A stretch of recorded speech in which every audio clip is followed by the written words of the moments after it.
You are somebody who needs to be able to ask questions, to be able to get to the bottom of things, do research, become an expert. First of all, does that sound like you to you? That's so true. It's so interesting to me how you just met me and you already are saying things that are so true. This is Katie. She's a TV news producer who spends her days managing chaos and digging for answers. The people in her life naturally lean on her strengths, even when they don't realize it. Today, I'm giving her permission to take more of the credit and trust that her instincts are perfect for who she is. You would be a helpful presence for other people because they sense that, hey, Katie's not the one who's creating this stressful, chaotic situation. She's dealing with it. That is a huge battle I deal with all the time. It's always doing it myself and always saying yes. Part of what I want you to understand is when we talk about your full result, it's finding, okay, great, this is who I am. I don't need to change that. How do I make that work for what I'm doing now and what I want to do in the future?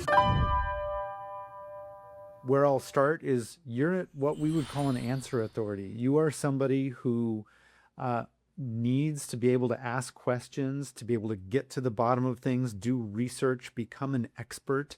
There's a fuller picture to it, but we kind of like to start a lot of times by just focusing in on one key thing. Because if you think about everything all at once, it's like, oh, wait, hold on. Let me just figure out one. So just first of all, does that sound like you to you? Yes, that does sound like me. I'm a journalist and my parents are journalists. So I grew up with needing to know everything. I asked a million questions. It's almost like I interview people. And yeah, so an answer authority, it, it sounds like me. Yeah. Yeah, so that's in what we would call the fact finder action mode. You're a 7, which the number really just shows where on a range you are. There's no better or worse to the numbers, but yeah, it's saying that you start the problem solving process, you start taking action by getting information, whether, well, gathering and sharing information. So when somebody asks you a question, if you don't know the answer, look, if you already know the answer, fine, you'll just give them the answer. If you don't know the answer, it would be very natural for you to say, you know what, let me look into that and I'll get back to you. What would put you under some stress is if they ask you a question and you don't know the answer yet, and you say, oh, well, let me look at it and get back to you, and say, no, no, no, no, you need to tell me right now. And like, oh my gosh, that's not, you're not a just guess. You are a, I need to know the answer. Does that bring up any questions that you want to ask? Not questions, just more anecdotally. Both of my dad was a sports editor and director for just recently retired, but for like 35 years. And my mom was a features reporter as well. So very different styles. And then I went into TV producing, which is super analytical, but and research based, but also storytelling based as well in terms of how you're piecing together the stories that you're telling in the newscast. And I would say, going back to one of the first things that you said about when someone asks me something, and if I don't have an answer, and they like don't want to wait for me to get the answer, that would stress me out because I want to always give the correct answer, and I like to know a little bit about a lot of things. I like to be kind of well-rounded and have little facts and details about a lot of different things. So I think that probably relates a lot to journalism, and then also just being growing up in that way in my family as well. So, do you have an approach or tactics that you use when you are under stress where somebody asks you for details and information, you don't have it, and they don't give you the time? And you said, yeah, it would be stressful. What do you do in that situation? Oh, it's a really good question.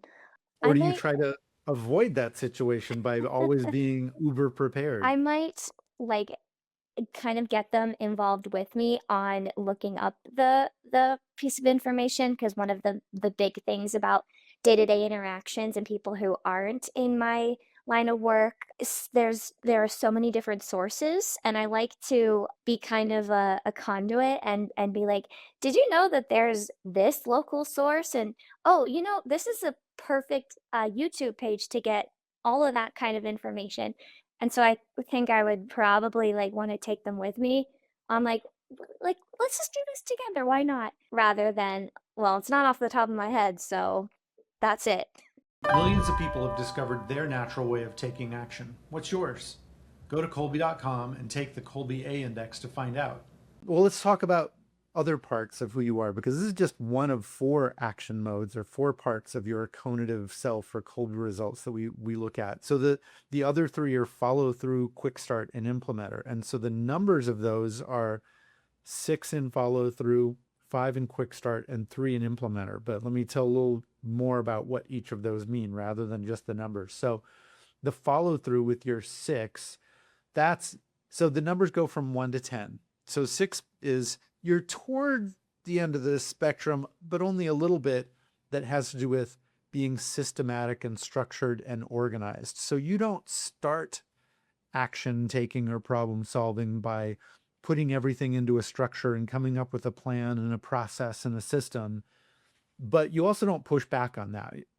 You kind of accommodate that, leaning toward being more systematic and structured. So when you pair that with your fact finder, you getting information and doing research, the natural thing for you to do would be get the information, do the research, and that might include, oh, what have other people done in terms of creating systems that might be useful for this kind of situation? So whether that's producing a segment for on air or social media, you don't have to create the system, but it's natural for you to find one and plug yourself into it. And if you've been working with one that isn't quite doing it for you, you'll take a similar approach. Hey, what has somebody else done? This isn't working. This system isn't working.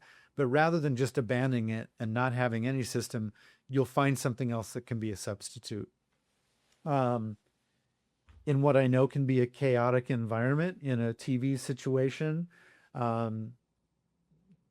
with your follow through, you don't push and create chaos typically. You more control it. You are toward the end of the spectrum again, that creates systems and structure rather than just kind of free forming everything.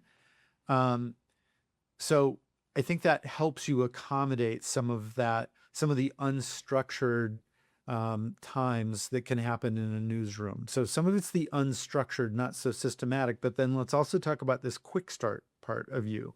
So quick start is how we deal with risk, unknowns, experimentation. So you're a 5, which is right in the middle. So if it were a 2 in quick start, you would really be somebody who stabilizes, who would be in a chaotic situation, just kind of push back and be like, nope, I'm not going to deal with this. I'm going to find what's working or what should be working and stick with that. The other end of the spectrum is somebody who really almost insists on, I mean, it sounds terrible to say insists on chaos, but I would say insists on experimenting and trying out new things and just doing things differently. You accommodate those extremes. So again, in a newsroom, and maybe I should pause. Am I correct that your work environment can get chaotic? Oh yes, absolutely. Breaking news, weather, you name it, chaos happens all the time. Okay. So yeah, you're not creating that chaos with your Colby result, with your MO, but you do naturally accommodate that. So I would think you would be a helpful presence for other people in the office because they sense that, hey, Katie's not the one who's creating this stressful, chaotic situation. She's dealing with it though. She's dealing with it pretty naturally. Because you accommodate it, sometimes people won't, they'll kind of know it, but they won't necessarily give you conscious credit for it. They just would unconsciously gravitate towards you in that situation. Like, hey, Katie will be a calming source in this. But because you're not super out front with the way you're dealing with the chaos, you just kind of handle it, you accommodate it. They won't necessarily think about later, like, oh, who would you go to? And like, it would be Katie. They just do that in the situation. That's So so true. Is it? How, like, give me an example that you can think of. Oh man, I'm sure I have so many. We often say that this is a thankless industry, because if you do something wrong, you hear about it. If you do something right, then you just keep going. And it can be on a small scale, and it can be on a massive scale. And sometimes when you are often like myself kind of managing and handling high stress or an uncertain maybe piece of news breaking or an error or whatever, or we need to fact check something that we heard that from someone else, it's so easy for someone to just grab it and run with it and then move on because everything is so in the moment in our business. And yeah, there have been many times where like maybe people will be talking about a project or a specific moment, and like I'll be like, "Oh, well, I was definitely a part of that." But you know what? That's okay because at least it all went smoothly. And I just feel like that happens all the time. And it's so funny that you picked up on that just from me scoring a 5. And as you were explaining, I do feel like a 5. I feel like right smack in the middle because I internally, when there's chaos and uncertainty, I'll feel a little bit unsteady, like anyone might. And I might think, "Oh gosh, what am I gonna do? What's our team gonna do? This is so unknown." But I try to stay pretty calm and don't want to panic, and I want my team to trust me, and I want to solve the problem. So I feel like a 5 is pretty much perfect. Yeah. And well, here's the thing. Your result is perfect for you because it's you. So it sounds like it's also pretty perfect for what you're doing in those situations and the role you're supposed to play. Um, I'd encourage you to find, usually subtle ways work best, but let people know by pointing out to them the positive role that you play, because fives and even the sixes, so for both of those where you're in that mid range, often those strengths that you have, they get very used, but they can be unappreciated sometimes. So if you find subtle ways, so you don't want to like, look at me, everybody, I'm a superstar.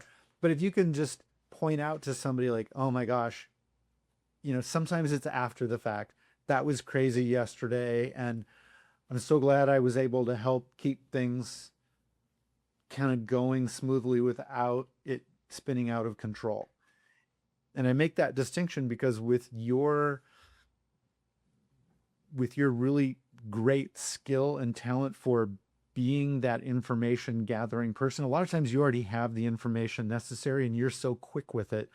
A lot of times people misunderstand when we talk about fact finder and they think, oh, you're going to be slow and deliberate because you've got to research everything. But if you've already researched a situation where you've been in it 6 times, what to count on next, or the questions that are come up, um, you're quick to act. So, but there are times where you don't know what you need to know and you spot that and you can just say, you know what? Let's pull somebody else in because I think this would be a great time for that person to thrive. And that's also, I think, a really great way to be um, a respected leader because people see you don't just try to do everything when you ought to know that this isn't the best time for you. And people appreciate that. Yeah, that is so interesting because that is a huge battle I deal with all the time. It's always doing it myself and taking on and always saying yes. And also not giving myself enough credit. I think I'm a bit of a people pleaser. And one thing is delegation for sure. Like I recently was a lead on a massive project and received so much credit and whatnot. But the hardest part was not learning when to bring other people in and to take some of it off of me. And it's not an ego thing. I think I just feel like this was assigned to me and I want to just do the best job that I can and prove that I can handle all that comes at me, but that was my biggest thing was like delegating and getting others involved, and it doesn't show weakness or like lack of being able to do something, but it shows just understanding my own limits and then wanting other people to be a part of it. That is definitely a Yeah. massive struggle. Yeah. So some of the things you're bringing in are what are part of the affective part of the mind. So we've been talking about the cognitive part, which is the way you take action. The affective is the, kind of the emotional side, what you prefer, value, um, and the ego is part of the affective part of the mind. And I hear what you're saying, and I agree with you. Most of the time, when people have a hard time delegating, it's not an ego driven, like, oh, I'm better than everybody else at doing everything. So how could I possibly delegate? Sometimes it's, I mean, in the sense, it's an ego driven thing. Sometimes it's the opposite. Like, oh, I better do everything so that person who's my boss, typically, they see that I'm capable of doing everything. Well, first of all, you aren't capable of doing everything because there aren't enough hours in the day. So you've got to be a little more strategic. And also, and this connects back to what I was saying about knowing the right times to say, I'm not the best person to do this. And when you do that wisely, people respect the fact that you are self aware, that you don't have to get credit for everything that gets done. Um, the best leaders bring the right people in at the right time so the team, the organization can be even more successful and accomplish great things. I mean, individually, you can accomplish a lot. Individually, you're there's a cap.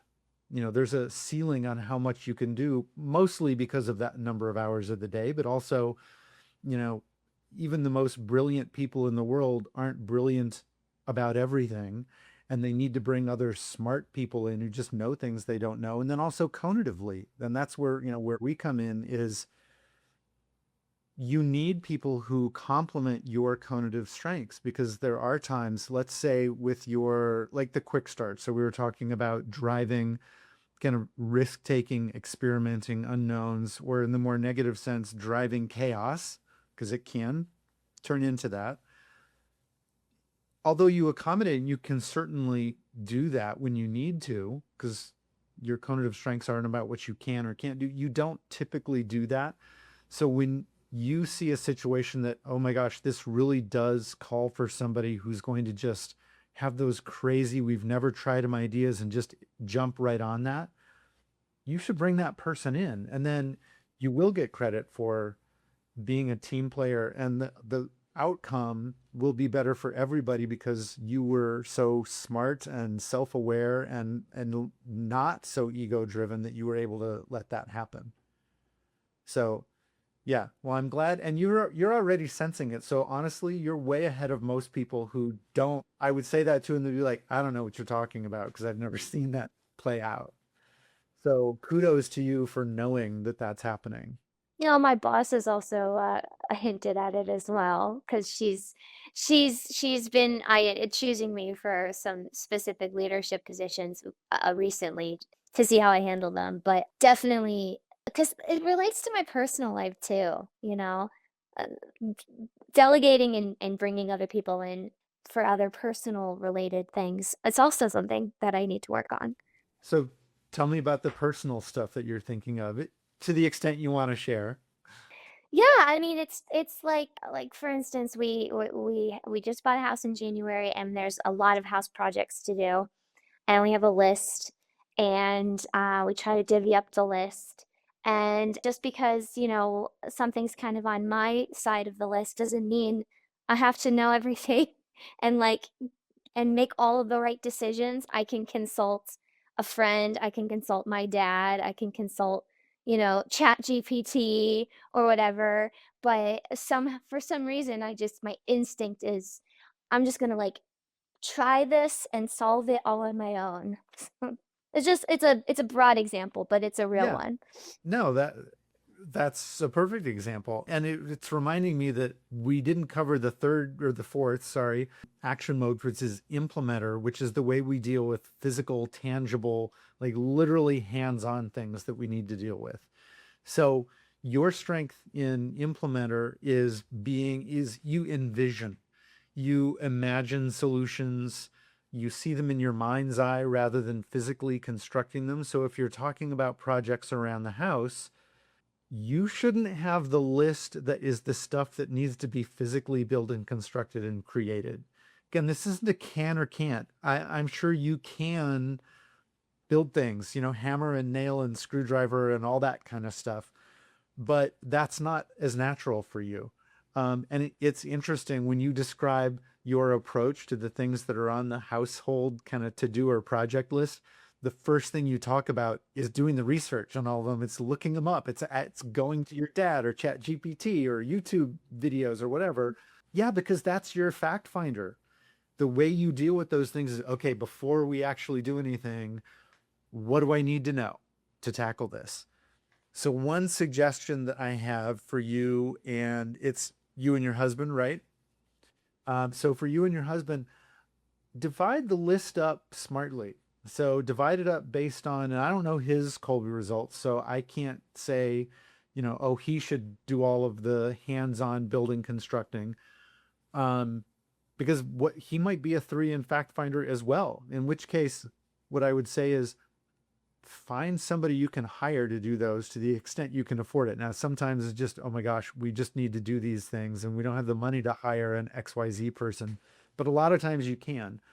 But so where he's different than you, make the list reflect that. Like, hey, where are the places where if he is more of that hands-on physically building stuff, that's more his stuff. So maybe the list is about the stages of the project rather than the project altogether.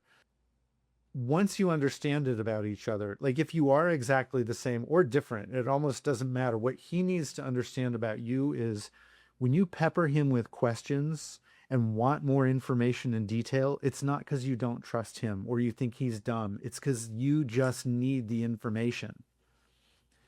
So, but people don't necessarily know that. Like that's where the effective part of the mind comes in. A lot of times Yeah. we do feel threatened when we are asked questions. It's like a challenge. Yes. And you do that to people. And Yes. so you need to be aware of it. And if you sense from him or others that your question asking, they're starting to get their back up, like, why is she asking me this? I already gave her the answer, or she should know that I know the answer. You can back up a second and just tell them, like, hey, I'm sorry if there's so many questions. It's really about me. I have this insatiable need for more information. Yeah. I'm sure you were right and you had all the reasons and justifications for what you just told me. But do you do that? Have you sensed people sometimes getting defensive? Yeah, definitely. Especially like early in our relationship, and not only would I do it to him, but my parents would too. Because again, they're journalists and we have natural curiosity, and that's how we get to know people. And and also a little slightly related, but a little bit different to that is I might have recently made a friend or met someone new, and we might hang out together, and I might come home and say to my husband, they barely asked me any questions. Like, don't they know? Like, don't they want to know about me? Don't they want to ask me questions? And he'll have to remind me that's not how everybody communicates. That's not how everybody gets to know people. Not every single friendship or date or whatever needs to be an interview. Sometimes you just get to know someone by hanging out with them.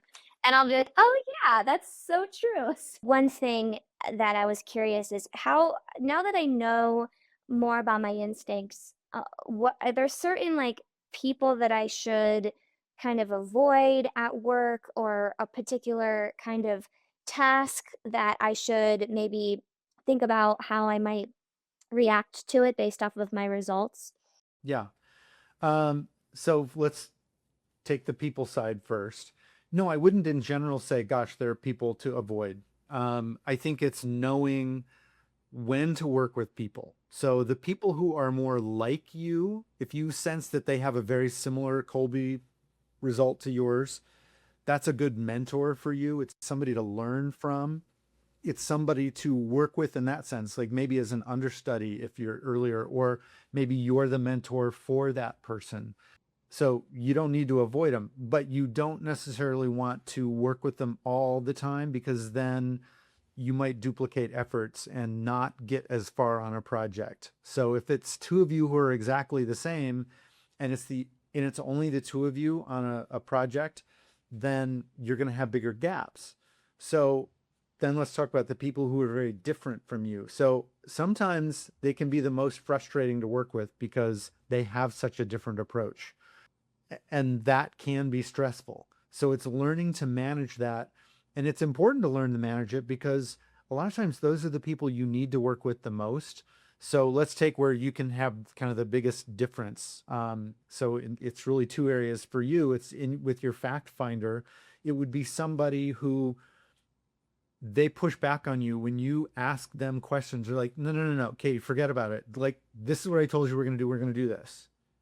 And they may be a boss, they may be a peer, that doesn't really matter. I mean, it changes the dynamic and the way you need to react to them and work with them. But an easy thing to do is just get stressed and have conflict with that person. Like, oh, they drive me nuts because every time I ask questions, they put me off. I don't get the information I need on a project. And that's real. I'm not saying, oh, you don't know what you're talking about. This is just a good thing. That is a real issue that you have to deal with. So maybe avoid them if they're the person giving you an assignment and they never give you enough information to be successful, and that's really important for you. Maybe find somebody else to work with who's giving you assignments if you can. But if you're working on the project together, they'll actually help push you to be better because your audience, this is like my mom. I was talking earlier about how my mom was that person where if you expected her to give you lots of information and detail and facts and figures, she'd push back on you and she'd get to the essence of what needed to be communicated. And the audience needs that a lot of time. I know one of my challenges is I can give so much information in detail, I can put people to sleep and I lose their interest because I go too long and give them too much. You might do that. So find people who have that different take on it and work with them, but not 100% of the time, because again, it can be stressful. So it's this weird juxtaposition of we need people who are different, but it can also be the more stressful. It can be combative, or they can be a conflict kind of situation, but it doesn't need to be. So figure out ways to manage that. And then with your implementer, that's the other area, because you're a 3, you can find people who are on the very opposite end of the spectrum. So somebody who's a 9 in implementer is all about the physical, tactile part of what you guys are doing. So in a TV context, that means they're going to be all about the actual visuals. They need to be outside. Like if it's in the studio, they care about the equipment and they're going to make sure that everything is placed just the right way. And that lean on that, because that's not your forte. You're about envisioning it, imagining it, and not constructing it. Also understand if you're working with that person, so you as a producer, that person needs to get out of the studio and do live shots on site. Whether the story demands it or not, they demand it. They need it. They will be at their best. And you will be surprised, maybe not surprised because you work with them long enough that you can count on it, but they're the kind of person who you don't know how they do it, but they just have this sense for, yeah, this is where we should set the shot up. We're going to get the right visuals. They just know it. And you might, with your 7 in Fact Finder, you might want to ask them, tell me all the reasons you knew this was just right. And they'll be like, look, Katie, I just knew. So seek those people out and also understand you need to give them the freedom to do it their way when they're doing it very differently than you. Great advice. Definitely relates to a lot of different roles in my office. We have photographers and directors and people who come in, physically do the job, go home. My job is come in, think, brainstorm, plan, email, craft, and then give them the thing for them to physically do. Yeah.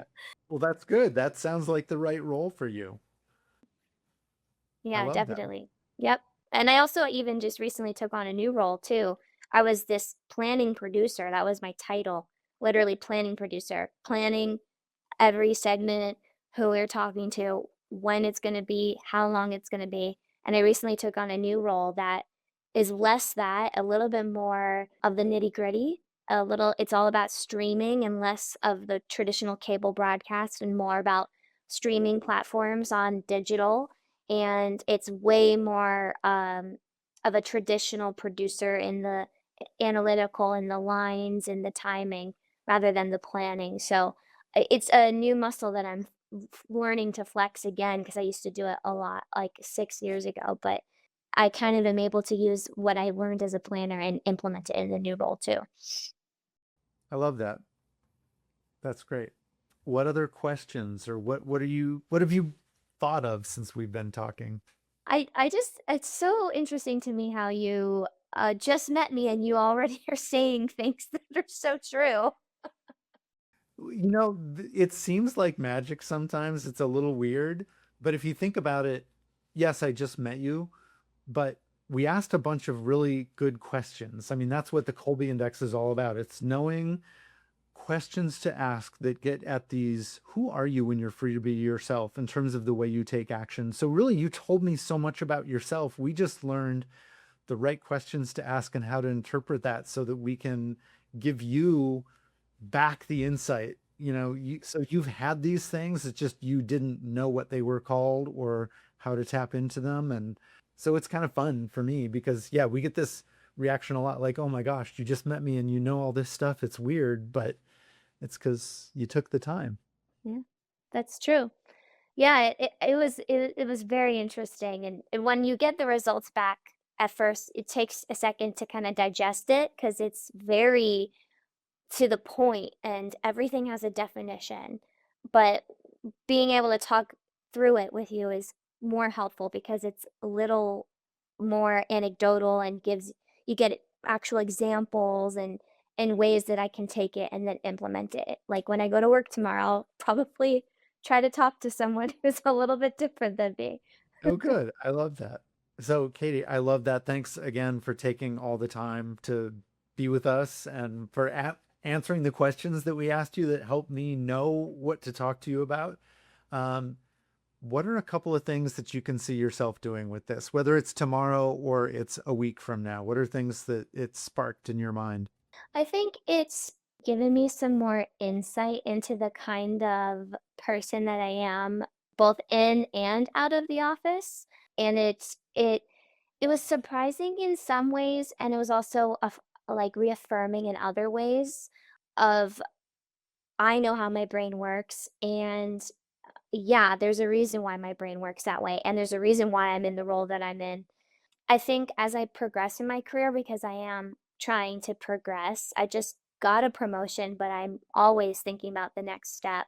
I think I'm going to use these results to kind of help me be a little bit more engaged with my coworkers, especially ones who rate differently than me, and challenge myself to, on a little bit more of a specific side, challenge myself to delegate, to work with others and not take on too much of the work, which I'm known to do.